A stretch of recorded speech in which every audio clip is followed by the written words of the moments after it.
Oh, it's been a day so far. I hear you. I, I, I appreciate the flexibility. yeah, no, I hear you. No, I'm in the same boat. Yeah, you got quite a background there. Where are you located? I am in Southwest Florida, Fort Myers area. I have been interviewing a lot of people from Florida, and when you come from a place like Kansas City that's landlocked, you start getting a little envious of the ocean. You So, know, it's really funny because since I moved to Florida, I despise going to the beach unless we're down there playing cornhole oh, okay. All right. because it's full of tourists and I you got know, you. like we hop on boats and we go down there and we play cornhole and then we come home and we avoid all the tourists as much as possible. I figured as much, yeah. And I guess for me, it's like I've always wondered for the locals, do you guys go to the beach all the time? And I'm getting a lot of answers where it's a lot like this. There's a thing that the locals do, and there's a thing that the tourists do. Yep. Exactly. We watch all the tourists get their rental boats stuck on the beach as the tide goes out. So There you go. Yeah. There is definitely Midwest ignorance, I'm sure, that goes into it for me and my people. I know, we're more used to things that are terra firma, so it's all good. But yeah, at any rate, it's great to meet you. Thank you for taking a minute out. I appreciate it. I appreciate it as well. So Yeah. So before we get into your life as a managing partner and everything that leads into what you do for a living, let's go into the last 3 years. I know Florida rolled differently with COVID, but how did you survive that 3 year period now that the world's waking up? And how has it changed the way that you do things now? yeah, so it's really interesting. You believe it or not, being in the digital marketing space, like it changed things for my business, but it didn't change things drastically because a lot of what I was doing was already online. I think the reality was more so that clients realized that we don't have to be next door neighbors to be really, have an effective partnership in what we do, and that was kind of a big turning point. I saw a lot of friends that were small business owners that were more locked into physical location um, struggle in a lot of different ways. And that was really, really eye opening as to how do we look at our economy from a global scale, from a remote scale, and create some of those safeguards, that I think now we see as a bit more commonplace. But it was interesting to watch some of the struggles and some of the trials and tribulations of being stuck in that. I have to have physical customers coming into my retail location, coming into my office. Realtors trying to sell houses. And how do you go about that? When you have to social distance and things like that. And so I think it changed the landscape about how we approach business. And in a way, it's what was going to happen. I think eventually 10 years down the road. I think COVID just forced our hand to make it happen sooner. So for me, it didn't really change a lot except for customer outlook, being more comfortable with working remotely with a resource like myself, as opposed to, I have to be your neighbor, I have to be in your town or in your county to work with you. So, in the realm of digital marketing, let's kind of boil this down to exactly what you do to make it simple. I'm going to Yeah. put you in front of a bunch of third graders at a career day. Okay. One of the kids looks up and asks, "What do you do for a living?" How do you answer that child? So I help people show up on the internet for their businesses, for their brands, um, for their goals of being a business person. That means helping them develop their website, linking that into their social media presence. So, does it make sense to be found on Facebook versus Snapchat versus TikTok versus all the other platforms out there? And then we really build that digital plan to help them continue to be seen by their customers. Isn't it amazing that one of the biggest digital marketing, consumer places on the web, Amazon, really hasn't changed drastically since it began? It is really interesting. But what I think is unique about Amazon is, they took what eBay did in becoming a marketplace Yeah, and they scaled it to a level where you have this internal infrastructure that supports the marketplace. And so their model was a bit more, I call it, location and feasibility proofed, than a lot of the other concepts out there. I mean, eBay is still eBay and tons of transactions happen on there, but that's, for the most part, most of the transactions involve used goods, collectibles, things like that, where, Amazon has figured out if we can get something in your hands in a very convenient manner, brand new from a manufacturer, from manufacturers you trust, from, third parties, from however we can get it in your hand and do that quickly, so you don't have to leave your house. So when you think about, oh, I need a pack of batteries, it's, I go to my phone, I pack batteries, Amazon, oh, it's going to be here tomorrow at 6 o'clock, right? um you know their model was really interesting and earth shattering from the beginning. And I think this is kind of the play that I've seen happening for Amazon for the last 4 or 5 years, where they're going to start to force retail to think in a different manner. yeah, I agree. So when you were in the third grade, let's turn the tables here. What did you want to be when you grew up? um, I wanted to be a professional soccer player, or I was really into like architecture and cars, so something along those lines. But I was kind of a creative kid at nature, so I had no idea what the heck I really wanted to do. I just wanted to kind of do everything. Yeah, absolutely. So, let's go back to your childhood. Where were you born and raised, and kind of what were some of the seeds that got into you to be who you are today in marketing, in the digital realm? How did that happen? Yeah, so I grew up in Michigan. So good old fashioned Midwest boy. Yeah, grew up around the in the Detroit area, around the booming and crashing and then booming again auto market. Yes. Yes. And so I saw a lot of things that I thought were really cool from an innovation perspective that the automotive market has pushed over the years. I and that always excited me as to how do we find new creative ways to do the same things but do it better and more effectively and more efficiently. Fast forward, I worked in call centers, did everything from, how can I fix your iPhone, to running training programs for large call centers, 300 plus seat call centers.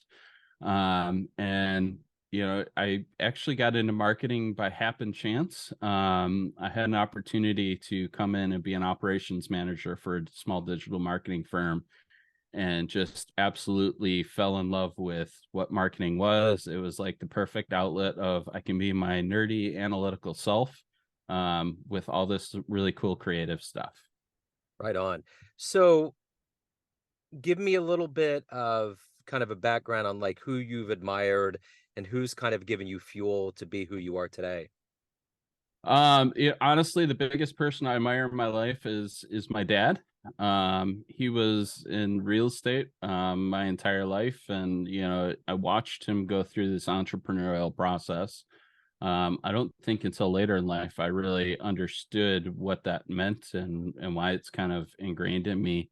But what I saw was the opportunity to network with people, to be creative, to manage your own systems the way you want to manage your own systems. And so that was always, I always envied, kind of his approach to his personal approach to business, and how he took his own entrepreneurial journey.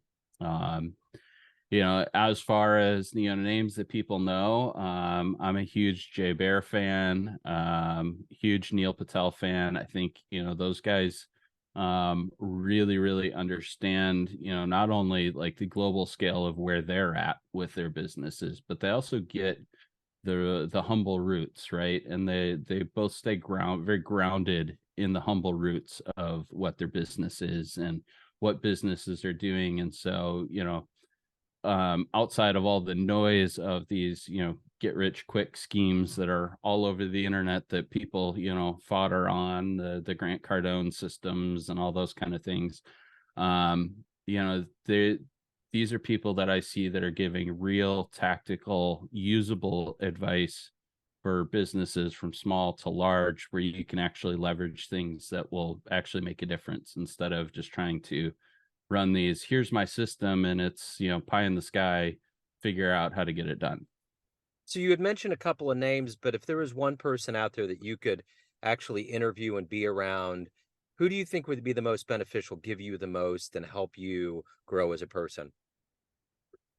um Gosh, that's hard. I would say probably Neil Patel, honestly.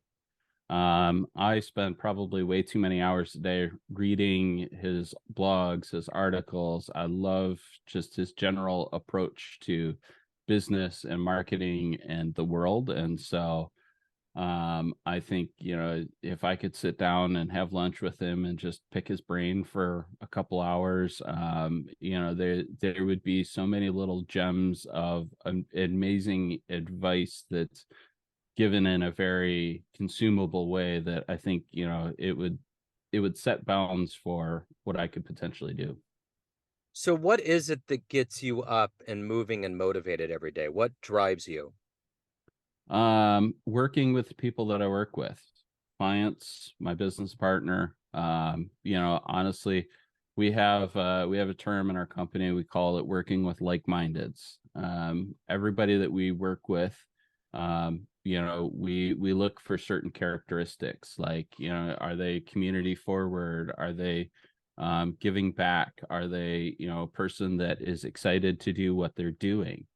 And we find those people, and the energy that you create off of finding the people that fit within who we are as people, is just intoxicating. It's my little, I would liken it, it's my little cocaine habit, right? I wake up every morning, I'm like, I can't wait to get on the phone with my business partner. We spend an hour every morning, we call it power hour.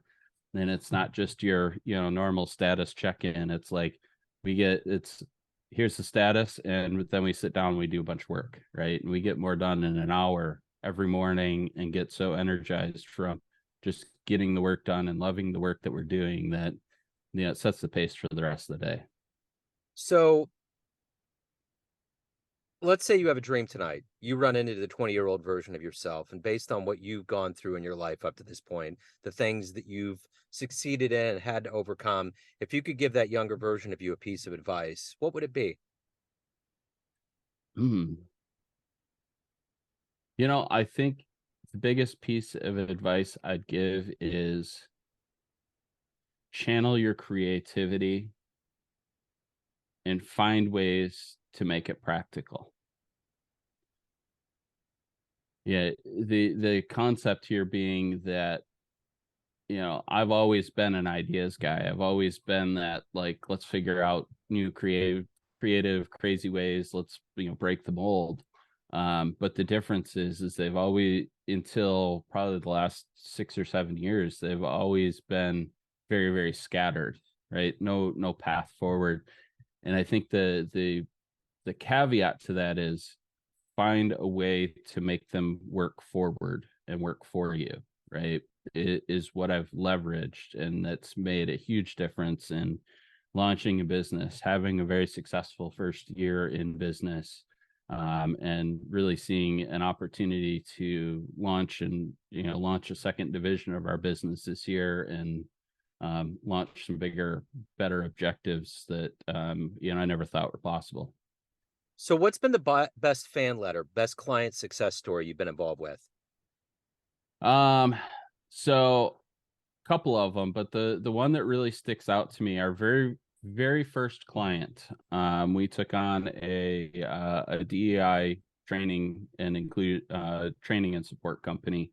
in Raleigh, North Carolina, and we were helping with marketing oversight. Basically, we were supporting their marketing department. We were their CMO and providing strategic and tactical support. The CEO came to us and said, "We've got this book launching in 6 weeks, and we want to pre-sell 1,000 copies of it. But to do this, we want to do this on a website." And basically, um, we had like 7 days to build a 6-page website for this book, which was like crazy sprint from, design to copy to everything. But after the fact, coming out of that, not only did we put out a beautiful website, we actually almost doubled their targets for pre-sales and first month sales for what they expected, and really set that book on the map for them. And so that was a really, really positive experience to see all of that come together and then see the success for them. So on this timeline in life where you're at right now, when you look back, what are you the proudest of?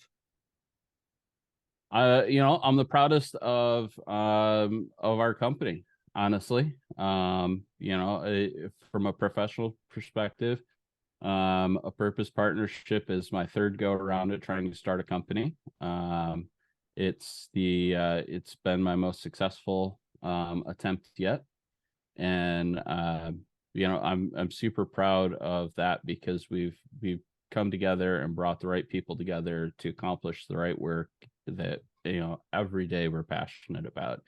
And so on the personal side, I have 2 kids and a wife that I'm absolutely proud of, because day in and day out they support my shenanigans and my crazy work schedules, and everything that I do to try and support our family. But in their own minds, in their own lives, they've all accomplished amazing things, especially over the last 4 or 5 years.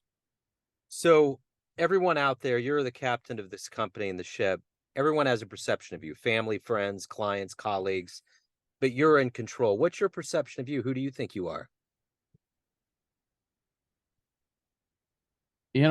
Some days I think I am like the captain of the biggest, most successful ship in the planet.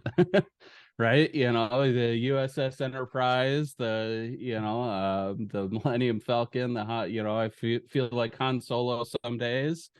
um and I feel like there's absolutely nothing that I can't figure out. But the reality is there are days um, where it's completely opposite of that, where the world comes crashing down, a client problem creeps up, and you're like, oh my gosh, I screwed this up. And that's the realities of the ups and downs of owning a business. But I think what's important about that is we've built a culture in our company that is, let's pause, let's talk about those moments when you're feeling down. Let's talk about how we can work through that. And the reality is that those moments, though they still happen, they don't become impactful. So, I think I have a very human view of myself. I allow myself to fail. I just don't allow myself to fail. And So you had mentioned soccer up front, and I'm yes, curious if you could go back in time and see any soccer game in the history of sport, which game would you go to? honestly, I'd go to the last game that I coached my daughter at. Cool. I like it. It's a great answer. Hey, Adam, if anyone wants to see anything more about you, your services, your company, your history, where do they go? Yep. You can find me on LinkedIn. I am the Adam Sinkus that shows up for most everything there.